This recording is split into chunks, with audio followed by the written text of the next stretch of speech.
WWE and AEW stars in a heated online exchange. Some knobend has tried to sell a stolen WWE title belt on Facebook Marketplace. And we've got all the spoilers from next week's SmackDown too. Stay tuned. So, it all kicked off on Twitter yesterday. There's a fair bit to get through here. You might be familiar with some of it already. A fan responded to Darby Allin saying that he'd love to see a skateboarding match between himself and NXT star Cora Jade. She uses a skateboard as part of her gimmick. He replied, "Skating is a huge part of my life, not a fake character for TV, lol." No. So Darby Allin there with a bit of it was a bit unnecessary. It was just a bit of a gatekeepy as balls. Whatever. Yeah. It wasn't the coolest thing to say. No. Cora Jade responding to this. So Darby essentially shot a missile there. Cora Jade came back with about 50 nukes. Yeah. Because she responded. I shouldn't laugh about this because it is No, serious not at all. stuff, really. Being a good person with no abuse allegations against me is a huge part of my life and not just a character I play on TV.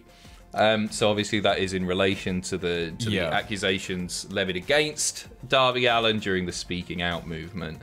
And this could get especially interesting because Cora Jade is on the same roster as Priscilla Kelly, who's Darby's former partner, fiance, I think, and somebody who's come to the defense of Darby Allin countless times, said that she considers Darby her best friend. They share a backstage working environment. Yeah. So this might not be the end of this situation. No, I mean, the tweets were deleted very quickly, and I just think there's one big irony in all of this, and it's that nobody would really know that Darby Allin was a skateboarder if he wasn't also that guy on TV who had the skateboard.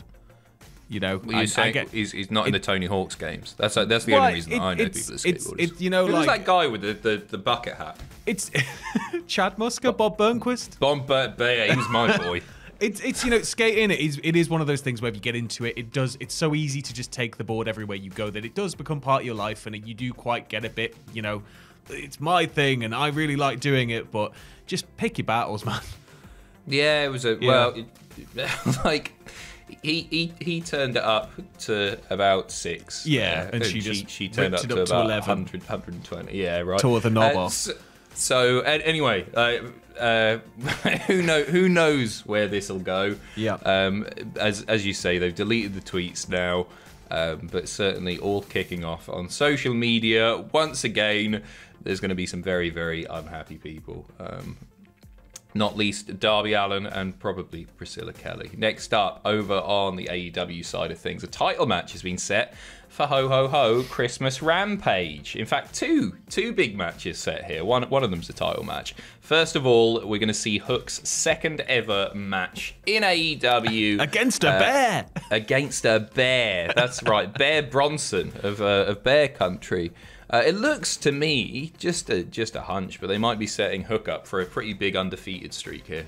Yeah, it would make sense. Starting him off pretty far down the card. Start him off down the card, let him go on a massive tear. The people love him. His shirt's like the #1 seller on Pro Wrestling Tees. Nuts, isn't it? The guy, he's got a very bright future ahead of him. So just set him up in a good way. Let him have a great first run. I think people want to see it, right? Yeah, I'm not going to argue with that. I'd really like to just see him do a classic rise up the card in the most sort of linear way possible. Give him the TNT title, and then have him slowly build up. It was to how win Taz was, the right? big one. Taz was just no nonsense. Okay, who am I beating this week? And I liked that because you kind of talking how Taz did deal with the week to week, right? It was just like, right, okay. He's not talking about his WWE run here. No, He's not talking about his WWE run. It was very much that he would do anything that was put in front of him, and I think if we have that for Hook, I think that would be awesome too. Yeah, I like it, and he's so handsome as well. He really is. Dash. Also, the TNT title is going to be at stake as Sammy Guevara defends against former 2-time TNT champion Cody Rhodes. That was issued.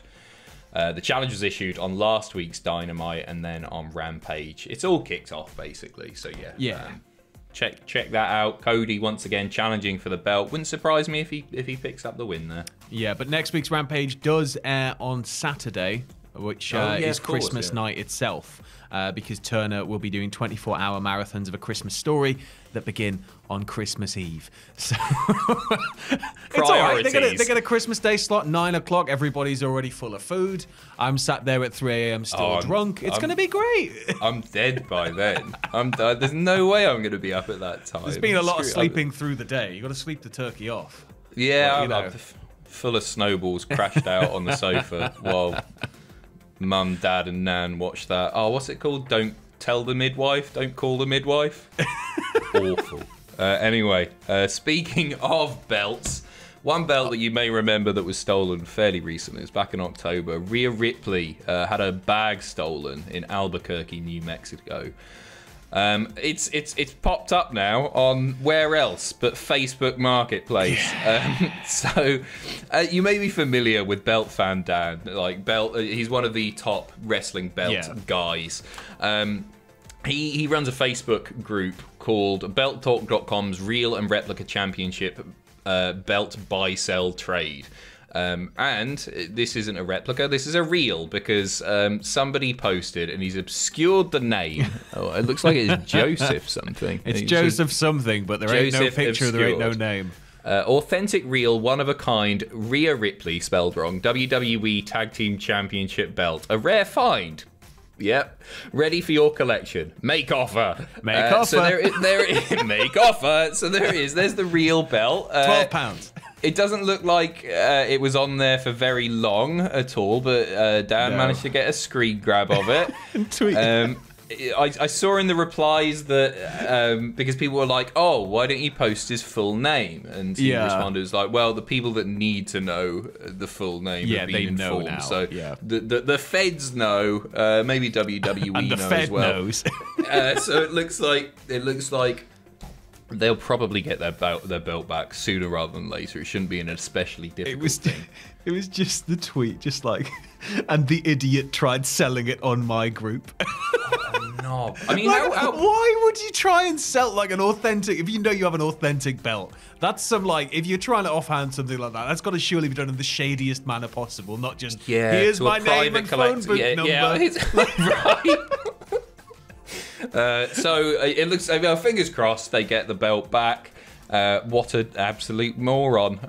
Moving over to pay-per-view news. We've got a new match added to WWE's Day 1 pay-per-view. Oh, it's going to be a barn burner. Drew McIntyre taking on Madcap Moss. Oh. What happened on SmackDown, Sam? So we had a happy talk segment with Happy Corbin giving Moss a very unusual gift, and the gift was Adam Pearce's old desk with Drew McIntyre's sword, Angela. It's jammed into it, and that all came from an angle that took place last week, but neither man were able to pull the sword from the desk. Who's going to pull the sword from the desk? Oh, it's the new Arthurian legend. Of course, out comes Drew McIntyre, pulls the sword out with ease, and then he swung it at them. Didn't make contact. That would have gone very bad, but he swung it at them, and they escaped in the nick of time. Later, a match between McIntyre and Moss was then announced on the show for Day 1. So the card is pretty beefy. It's pretty beefy. We got the world title, the WWE title, Big E versus Rollins versus Owens versus Lashley. We've got Roman Reigns versus Brock Lesnar. We've got, for the Universal, obviously, we got Raw Women's title on the line, Becky Lynch versus Liv. We got SmackDown tag teams, the Usos versus the Xavier Woods. The Xavier. I was going to say the New Day. The Xavier Woods and the Kofi Kingston. No, the Brian Kendrick. We got Edge versus The Miz. We got Drew McIntyre versus Madcap Moss, plus a special appearance from, who is this? I've heard of Migos before, but I'm just going to refer to them as the Migos. And make a lot of people unhappy. I think they were around like a little while ago. I don't really keep on top of. I think they're like a group. Sweet. There might be like a but rap actually, group. there's one more. There's one more match to talk about. I love Migos. One more match to talk about, and this is the point of the video where we talk about next week's SmackDown spoilers, where another match was added. So if you're saying goodbye now, we'll say goodbye. This is actually Sam and myself. This is our last video before Christmas. Everything else has been pre-recorded. So Merry Christmas, one and all. I hope you have a wonderful, wonderful time spending it with friends and family, loved ones. Take care of yourselves. Have fun. Yeah. Onto the spoilers. Yeah. Just have a good one and merry early Christmas, because here's all of the stuff you don't need to watch. No, watch it, but here's everything that happens. I don't think it's worth watching SmackDown. I'm really looking at these spoilers. What are you on about? I don't have anything to to do on Christmas Eve. I'm not panic rapping and, you know. I'll be wankered. Christmas Eve episode of SmackDown. It's recorded yesterday. Spoilers ahead. Here we go. They're starting now. There was a 12 Days of Christmas 12-man gauntlet match where the winner becomes the Intercontinental title #1 contender for that belt. So I can't. Right, basically. Do you want me to do this? No, it's all right. Angel was in there. Mansoor was in there. You got Shanky, Ivar, Sheamus, Gulak's in there. Cesaro's in there. Ricochet's in there. Umberto's in there. Jinder. Is Eric in there? Oh, Eric's in there as well. Sorry, I missed that. It doesn't matter because Sammy won, right? Sammy won, and there's your new match announced for WWE's Day 1 pay-per-view on January the 1st. Sami Zayn versus Nakamura. And, you know what, on paper that sounds like a class match. There's no real proper build to it or anything like that, but hey, it should be fun enough. I'm not going to complain too much. And what will happen if Sami gets the belt back? It'll be great. Then we'll know that he's re-signed with WWE. Charlotte defeating Toni Storm to retain the SmackDown Women's title. Apparently she reversed like a roll-up or something like that, and then she was horrible after the fact. Right. And then in your typical goofy bollocks Christmas main event, house show-esque fun, the Miracle on 34th Street fight, Drew McIntyre, Woods, I'm not making it up, King Woods and Kofi Kingston defeating Moss and the Usos. So there you go. Apparently there was like candy cane and stuff used. Yeah, it's your typical WWE sort of Christmas spectacular. Right? I want AEW to take it one better and do like a North Pole street fight, but instead of mats, they just have ice around the ring. Oh, and ice in there. There's just ice. Ropes are made of ice. Everything's made of ice. Let's see how well that ends. Terrible idea. So that has been it for myself and Sam. If you stuck with us to the end, why? No, thank you very much. Merry Christmas, so one and all. Merry Christmas. Happy New Year. We will see you. We will see you on the 1st for a little bit of Day 1 coverage. Just a little bit. Sort of slimmed down version. I think you got me for a live stream, and that's about it. And then we will return on the 4th with New Japan Pro Wrestling Wrestle Kingdom live reactions on Twitch. Are you just gonna have to drink through after New Year's Eve? Because there's no way that you're getting off at Day 1. I'm worried about it. Get a drip or something. Give it a miss. Get a drip. Get a drip. Jesus. Bottle of vodka. Happy birthday, Jesus Christ. Or whoever you believe in. It's up to you. Ho, ho, ho. See ya. Bye.